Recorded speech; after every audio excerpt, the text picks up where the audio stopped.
This is Bonjour Chai, the Mayim and Yayin edition. I'm Avi Feingold in Montreal, and with all the work we put into the Great Canadian Seder, combined with the many glasses of wine we've enjoyed over Pesach, we decided to take it easy this week. But fear not, we have some great quality audio for your listening pleasure.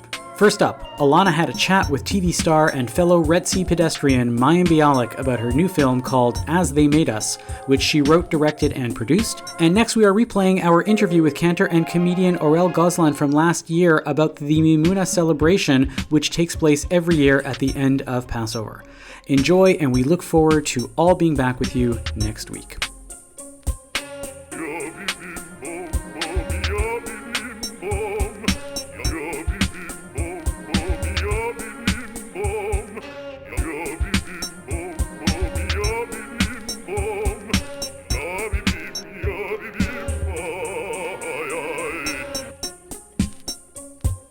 Mayim Bialik, welcome to Bonjour Chai. Well, thank you very much. That's the Canadian joke that nobody gets in America because there's the whole thing. Oh, I get it. And I'm not even Canadian. Wow. That is a first. Let me tell you. So I just watched your film and I have to say I cried maybe 3 or 4 times watching it. It really, really resonated with me. And I also loved how the lead, Abigail, has a column called The Modern Jew and I have a column called The Jewish Nomad. That was fun. It was actually, well, first of all, thank you very much. And it was harder than you'd think to get rights to a Jewish title for a magazine. Oh. We had a ridiculously hilarious list of things that like I would call a Jewish magazine, but many of them were not approved or they already existed. Can you give us an example? That was actually based after the Jewish Journal, which is the local Jewish paper here. So yes, she finally, well, I don't want to give away the ending, but yes, yeah. Modern Jew plays prominently in her writing career. Totally. So you came up with the initial idea for the movie, as I understand, after your dad had passed away and that year following his passing. So how has the film evolved from that original concept that you came up with? So actually, a very kind of interesting nuance, which I think you and your listeners, followers will understand. So I observed a very traditional year of mourning after my father, Zichrono Livracha, passed away. And it was actually after that year, when you finish your year of Kaddish, which I did recite Kaddish for him as well. It was after that year that like something shifted, like something opened up, which also was kind of just an interesting nod to our tradition, because clearly that year for me and the way that I chose to kind of mark it was a very significant period of time during which apparently things were able to kind of start being, I guess, released in ways maybe they hadn't before. So it was actually after that year that I started basically having like images come to me and like music and thoughts and memories and all these things. And that's when I actually started writing. Okay. I initially started writing in prose. Like I didn't even own Final Draft, which is like the program that you write scripts in. I had never written a screenplay. So it really just started as prose. I showed that to a very close mentor of mine. And he encouraged me to actually turn it into more of script form. And then, it's not autobiographical. There are obviously things from my life, from my childhood, from my more recent present.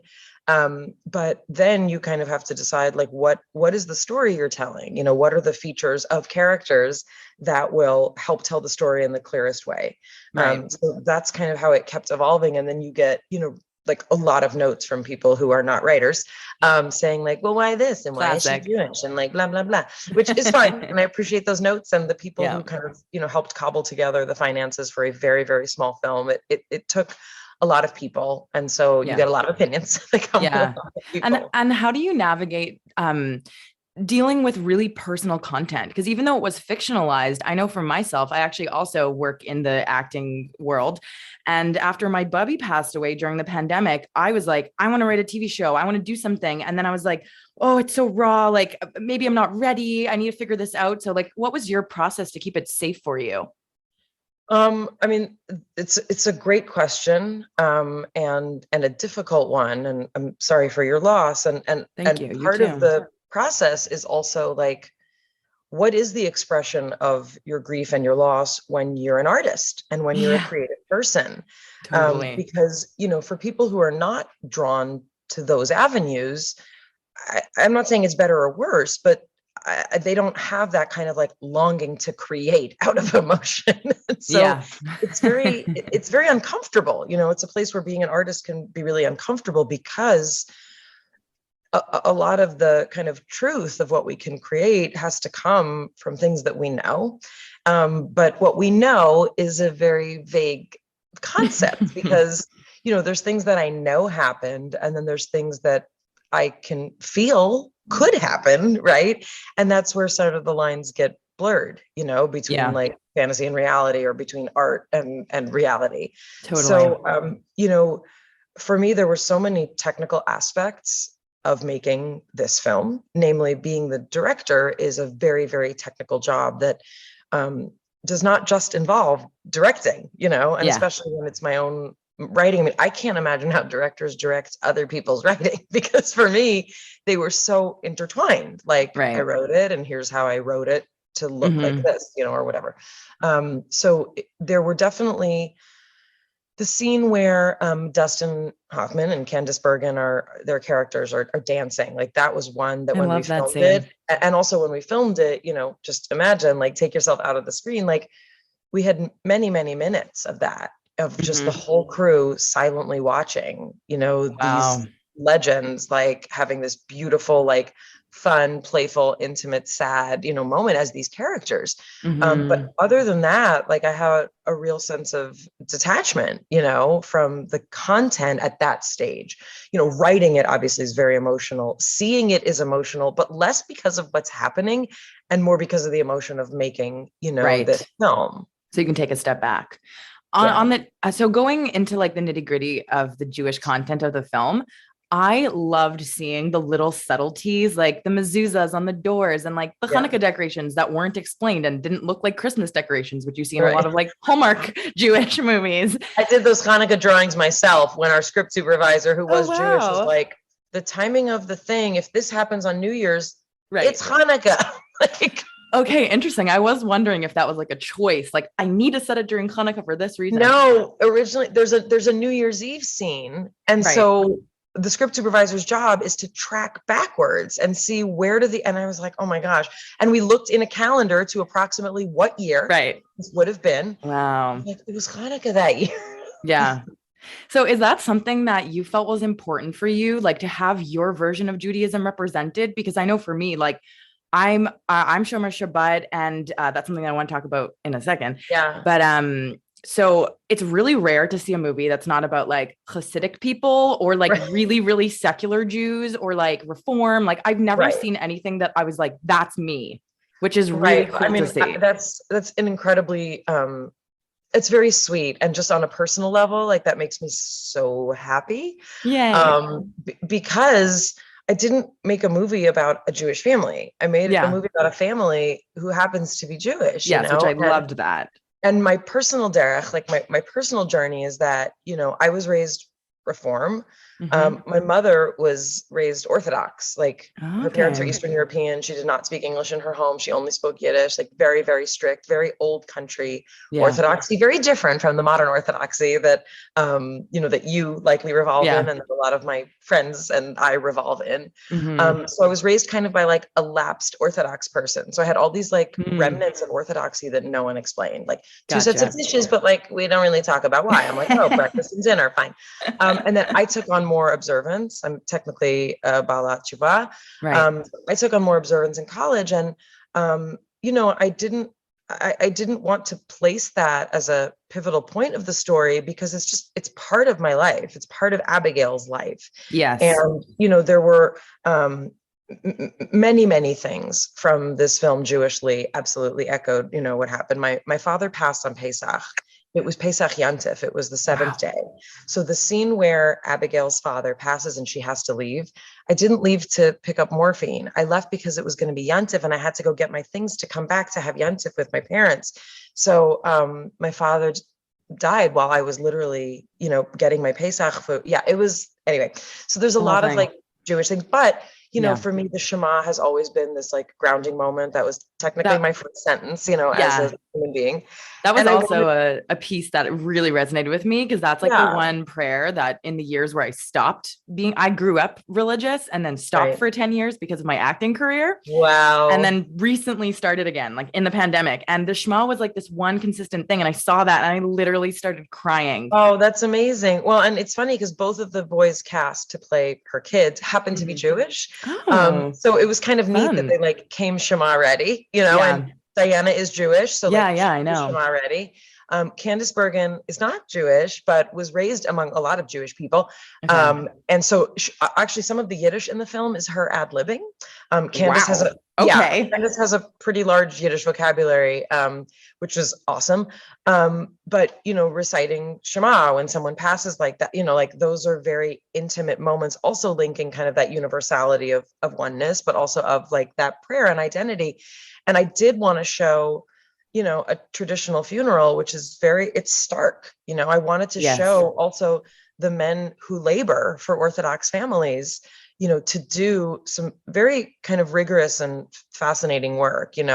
I chose at my father's funeral, I did not want trucks, filling his grave. And it was something that my dad was not a very religious man, but I knew that he would not want that noise and technology and modern, so I wanted to show this is also how people do it. And the original, I think it's like 6 months later is what the Chiron says. It's actually supposed to be the year after her Kaddish. So originally there was a synagogue scene, there was all sorts of other things which weren't cut for Jewish content, but more just for how do you tell the most discreet story?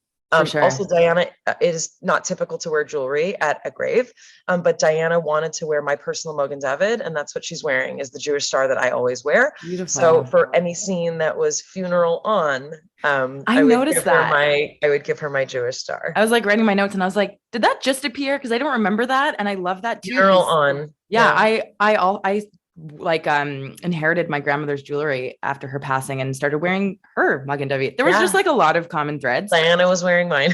There you go. I really want to hear more about how you celebrated Shabbat on set, because I read about that and I just need to know how that happened, what that looked like. Let's start with that. What happened, and I know we don't have a lot of time, but I'll try and, it's such a fun story.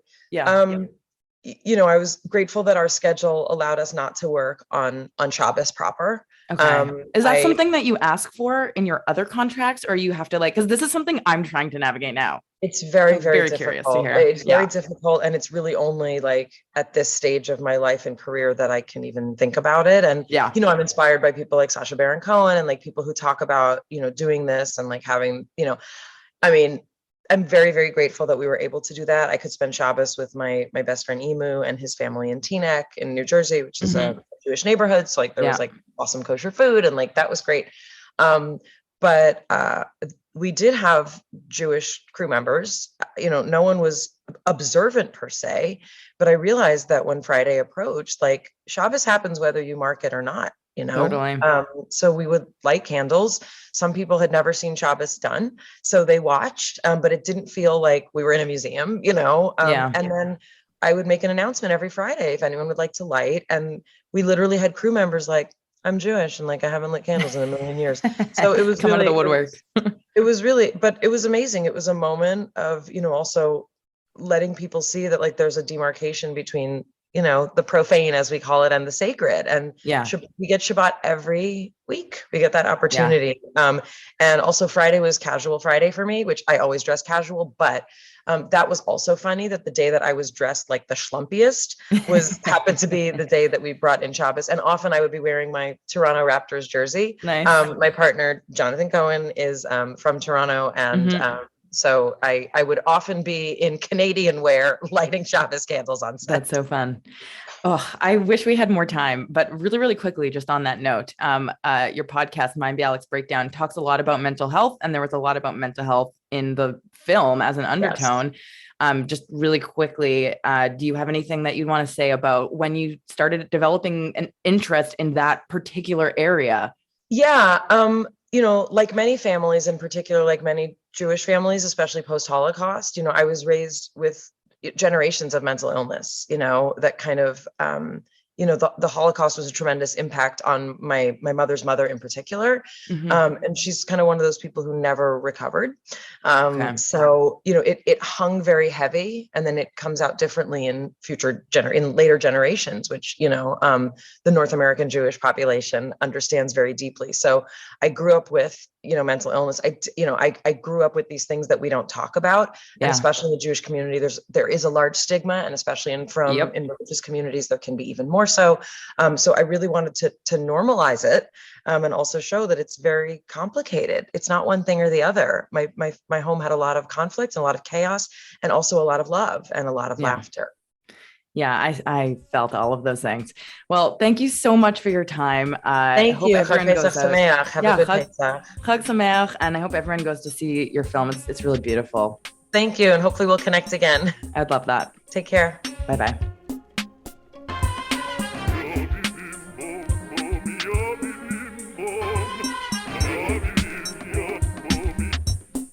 With us to talk about this holiday is Orel Gozlan. Orel is the Chazan of Congregation Or Shalom in Montreal. He is one of the funniest Sephardim on Instagram. Welcome, Orel. Moed Tov. How's it going? Good. Thank you, Avi. Thank you, everyone, for having me. It's amazing to be here and to talk about a festival and a party that's so dear for me. So tell us a little bit about the history. Where does it come from? How do people celebrate it in the New World? Meaning, how did it evolve? Well, basically, the history is we celebrate the Mimuna on the last day of Pesach, the exit of Pesach, and basically, where does it come from? We know that there's a big a big concept of the Geula, the holiday of the redemption for Pesach. We basically think that the Mashiach, the Redemptor, is going to come and deliver us all, we were freed from Egypt at the same time. And basically, what we hope is for the Mashiach to come on Pesach, and we wait one day after the other. Maybe it's going to come tomorrow. Maybe it's going to come the day after, and at the end of the holiday, we realize that it's not here yet. And basically, we celebrate, that's why we celebrate the Mimuna, is like a celebration to uplift the spirit of the Jewish nation that, okay, he didn't come this year, the Mashiach is not here, but we still wait for him, and we don't lose hope, and we see basically that it can come at any moment. So it's like an uplifting celebration that reminds us basically of the emunah, the faith that we have to have, and basically that's why it's called Mimuna. Also, it's a reason.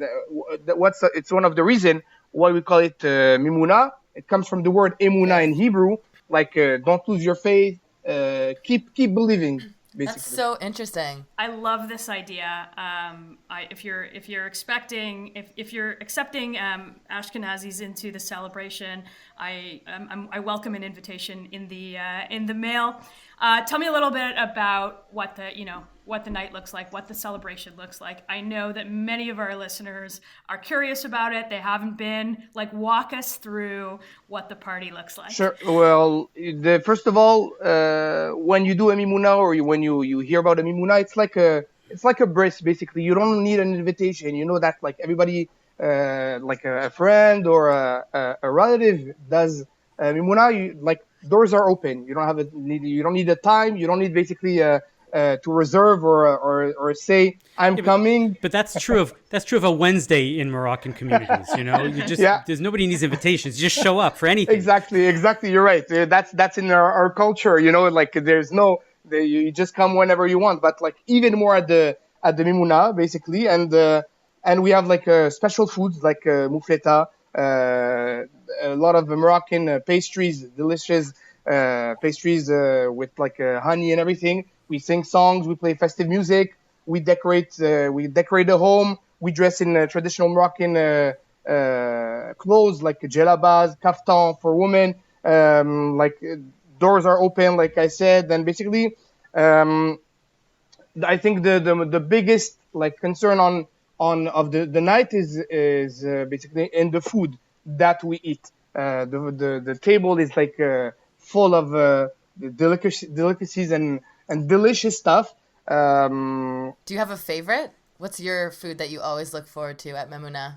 Well, the star of the night is basically the mufleta. It's like a kind of like a crepe, fried crepe, something like that. You put butter and honey on it. It's a crepe with more butter than actual flour in there. Like Exactly. it's a butter delivery device. Yeah, exactly. That's basically the mufleta is like it's basically like many delicacies and pastries that contain chametz.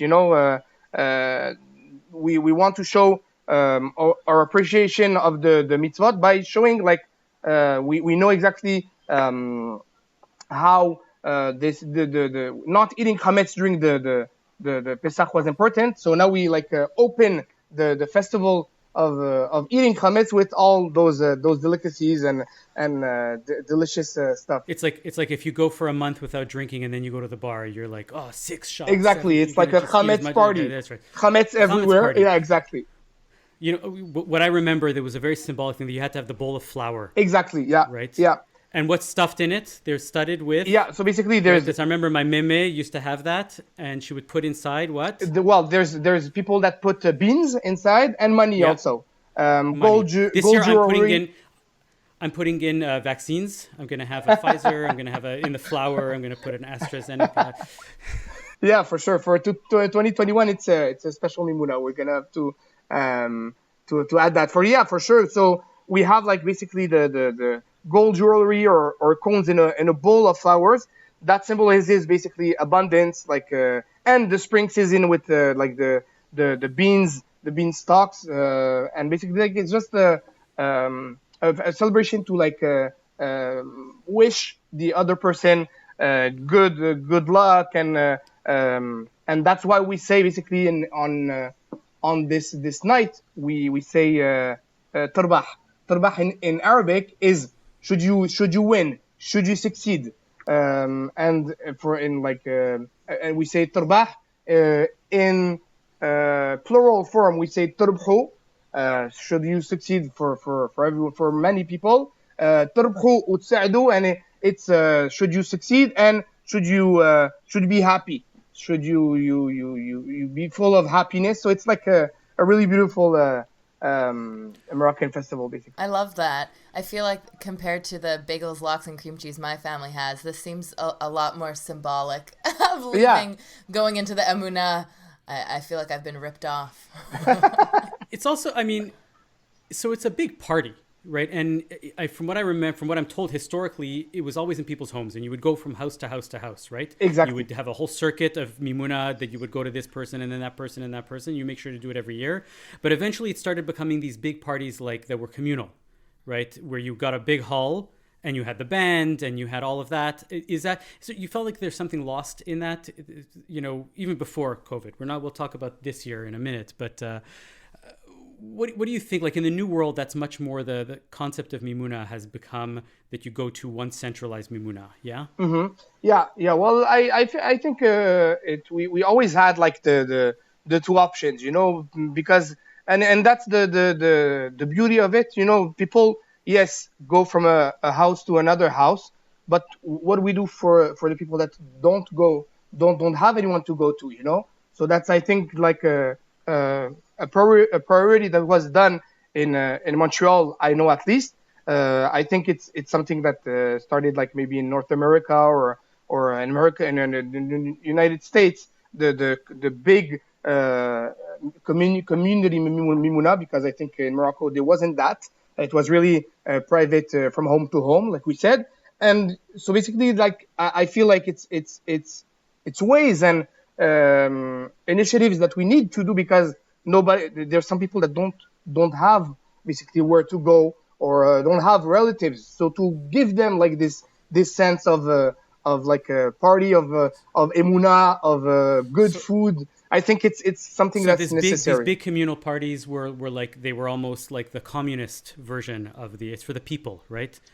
For the people, it's the socialist mimuna. Yeah, exactly. Right? As opposed to the capitalist, the VIP mimunas in the homes where you can really be, and if you don't get invited anywhere, you feel a little bad and you go to the big parties, but it's not really for not the cool people. Exactly. Yeah. That's exactly. And it was in the past years, I've like assisted to both, like in houses, mimuna and big community mimunas. It's always like a chance for the Jewish community to like establish like bridges and communications with other communities. You know, I remember like for example the mimuna that the CSUQ used to do, the Sephardic community of like the CSUQ used to do in Montreal. We always would have like a representative of the Moroccan consulate here. The others,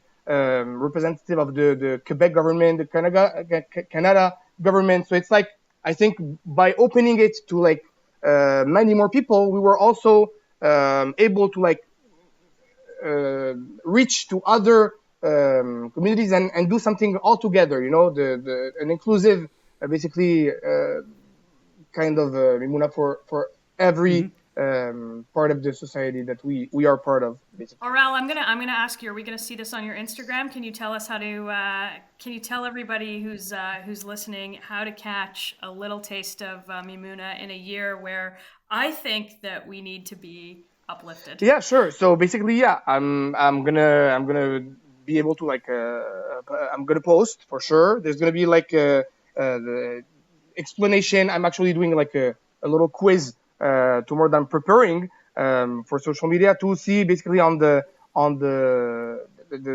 meanings and the sources and the customs of the Mimuna. So basically, I'm gonna for sure this year is gonna be different. So as much as we can show, as much as we can share with the world and make this Mimuna party a virtual one, for sure we're gonna do it. Yeah, what's that gonna look like? People coming in and out of different breakout rooms? Well, basically, I know that on my personal Instagram, I'll post like pictures of food and everything, like the songs, the different customs that we have and everything. And I know that the CSUQ this year organizes a Zoom Mimuna also with like a Moroccan band. Like live Moroccan music. There's going to be representatives of different communities and everything that's gonna have a speech. So basically, even if COVID stops us from getting together, we still have this technology to do that together. Have you guys been, Melissa, Ilana, have you guys been to Mimunas ever in the past? I have never been. My cousins are half Moroccan, but I never got invited. They would come for the bagels and lox with us first, and then go to their memuna, and then we would stay home. I'm told you don't need an invitation. I've actually gone to one, and I'm taking Aurel's word as to crashing many more in my future. Can you crash in the Mimuna? Oh, yeah, definitely. You gotta just, that there's no invitation. So then what's the etiquette? What are you not supposed to do at a Mimuna?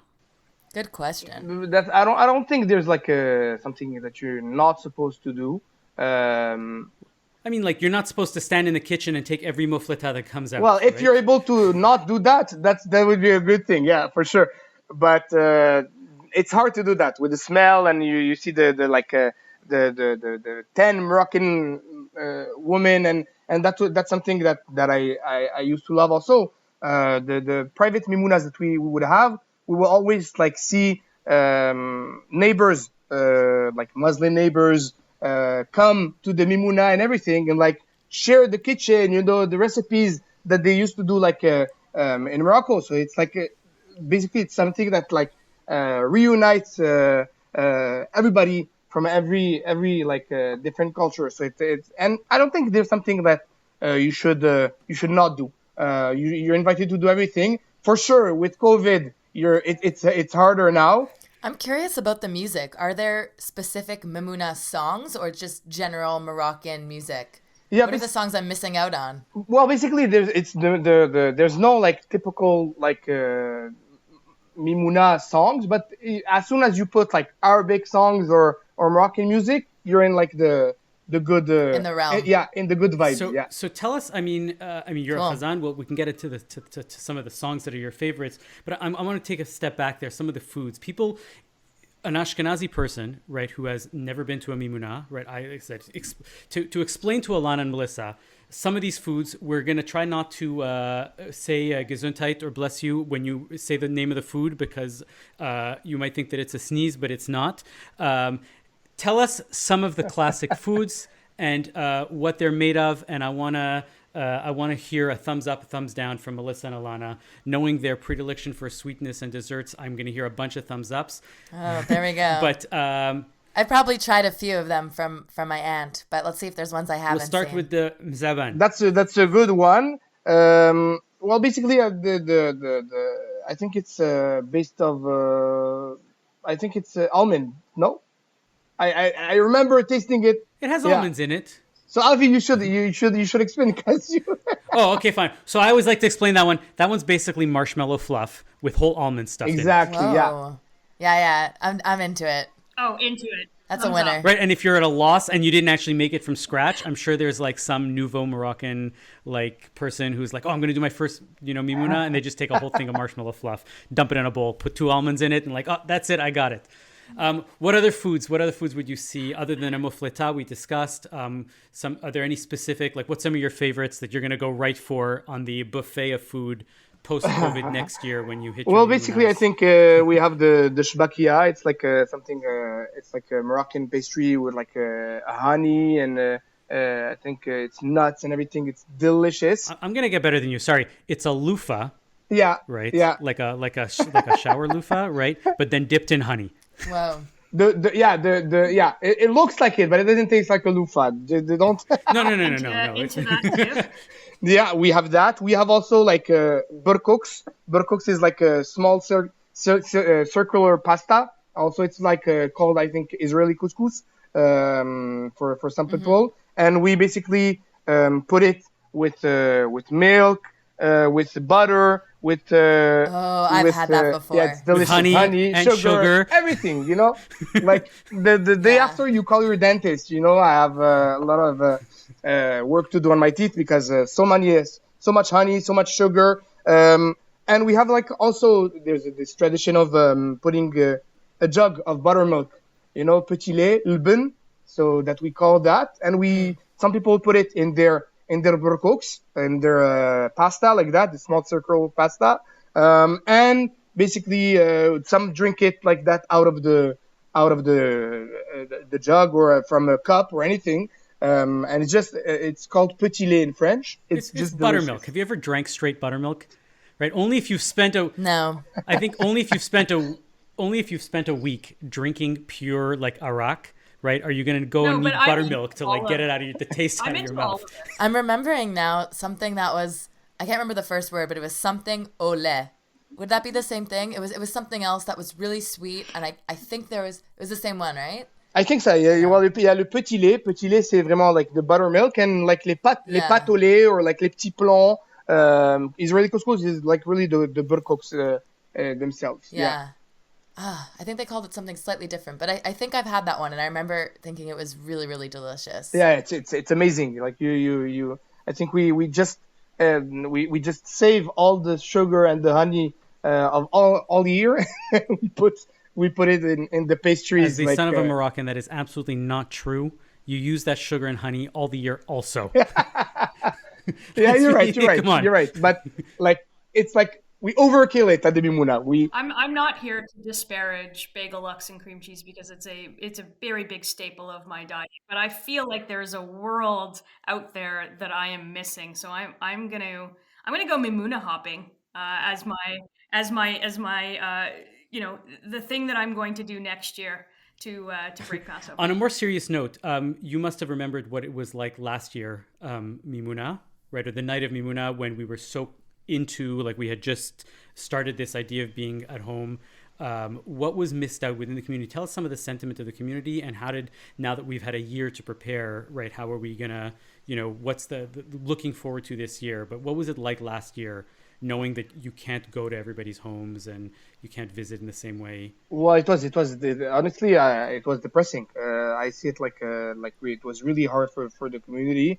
We're used to basically, just like we said, hopping from a Mimuna to another one.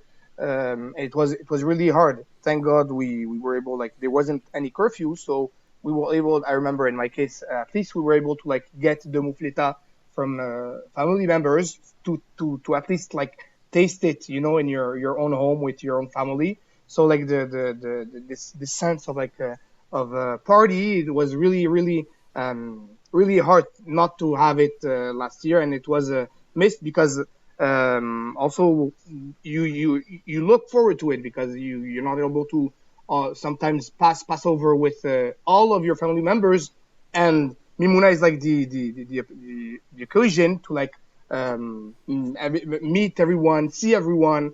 And last year, even this was taken off for us. So it was a really really hard last year. But we had the traditional mufleta for those who were able to get it from families. I know a lot of bakeries and caterers do it before Pesach. You can order it to have this taste and taste and continue the minhag and the custom of tasting it, and the classical, basically the classical call your whole family and wish them well, and the tarbah. So even if the physical meeting wasn't there, there was the spirit of the Mimuna, not as happy as before, but it was still there. And what about this year? This year, yeah, that this year is going to be, I think, maybe the same thing. Maybe not as depressing because maybe I'm exaggerating a bit, but it's a party of emuna. It's a party of faith, of seeing the light after. Yeah, exactly. So basically, I think, yes, we won't be able to do big parties like before, a bit last year. But I think just seeing the light at the end of the tunnel with the vaccination and everything brings us hope, brings us light, brings us maybe not this year the Mimuna with everyone, but at least next year we should hope for it. It's like everyone keeps saying, instead of next year in Jerusalem, next year in person. Yeah, exactly. Yeah, next year Mimuna at your house. Crushing one after the other. Yeah. What I find it fascinating, first of all, as an aside, that, it's so, you're perfectly representing what people think of stereotypically of Moroccans. There's no Ashkenazim, you're a little happy, then you're a little sad, you're a little happy, a little sad, but mainly you're flat in the middle, right? Mimuna, biggest party ever. No Mimuna, I'm depressed like you couldn't possibly imagine. It's the saddest thing in the world that I have no Mimuna this year. Next year it'll be a happy pep party again. Yeah, exactly. Yeah, for sure. We try to we love the party. We love the good food. It's just an opportunity to see everyone, to have a good moment, and we hope to be able to do that soon. Excellent. Any last ideas? About tell us a little bit about how, as an aside, where you how you developed this persona online of being, like I said, the funniest Sephardi guy on Instagram. Well, basically, that's the thing. I started with this page, it's my name, Oral Goslan, and the thing is, a lot of Moroccan Jewish kids, with the melting pot that we have and everything in Montreal and in Quebec, sometimes they're not even aware of their own customs, their own traditions and everything. And what's a better tool than social media today to sensibilize them on that, and make them learn from where they come from and what do they do, and the different customs, but not with I teach you, that's it, with jokes, with humor, with just like by the social media of fun and the songs and everything. And that's the goal. I feel like we have to reach to those young people, or to people that are living in like remote areas where there's no Moroccan or Sephardic around them, and basically try to make them remember from where they come from, and hopefully it'll help them also figure out where they'll go with their own path in life. And that's what I'm trying to do, because I think it's a priority. The thing that I told you and I shared today on the show, it's not like it's not stuff that a lot of young Moroccan today necessarily know. So that's the goal of the outreach, always in a like fun vibe, jokes, and sometimes it's just like with the way our parents talk, the recipes, the songs, and it's basically like I have kids that or people that tell me, I've grew out of all of this, and just seeing your video reminds me my uncle, my aunt, my grandmother, my great grandmother, and you go and directly through your video they like connect with their roots, and you're like, wow, I'm just here like doing my funny guy, but I reach people, and it's crazy to see the power of social media, basically. Look, you have a powerful reach. All you have to do right now is put out a video that says, listen, if you'll do anything for the Mashiach, right, you'll have a Mimuna for the Messiah to come. Get vaccinated and the Messiah's going to come. Yeah, for sure. Yeah, that's for sure. And I posted like last time a picture of the vaccine, and like me getting vaccinated, the famous selfie. And it was nice, it's crazy how much impact and how much influence you can have just by posting something or sharing something with the people. So that's why that's what we do. Thank you for listening to Bonjour Chai for the week of April 22nd, Chol HaMoed Pesach.